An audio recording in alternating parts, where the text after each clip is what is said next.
पारी देखिन्छ गाउँ। तल खोला तरेर उकालो लागेपछि आमाको हत्केलामा टुकुर टुकुर हिँडेर पुगिन्छ लिम्बुनी गाउँ। त्यहाँ धान नाच्दै हुन्छन् तरुनी छोरीहरू। जाँडको टुपोको राखेर हाँक पारे गाउँदै हुन्छन् बुढापाकाहरू। तङसिङ अनुष्ठान गर्दै हुन्छन् फेदाङ्गमाहरू।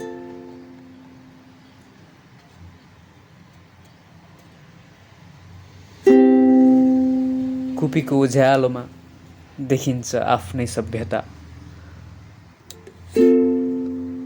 फलौचामा बसेर देखिन्छ पुर्खाको इतिहास।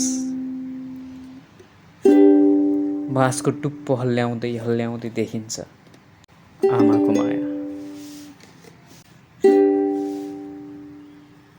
अझ माथि पुगेपछि देखिन्छ नाकमा टल्किएका ढुङ्ग्री मुन्द्री जस्ता घरहरू र आँखा जस्ता पाठशालाहरू। त्यहाँ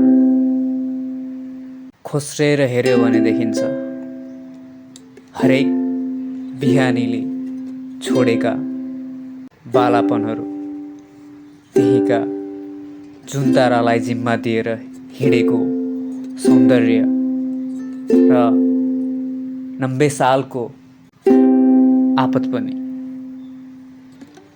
त्यही छ हार्दिकता र आत्मीयताले छपक्क भिजेका माटो।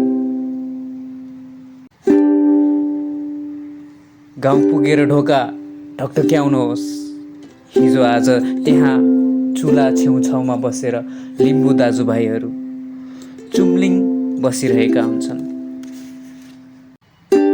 यो देश हाम्रो पनि हो भनेर। लिम्बुनी गाउँ।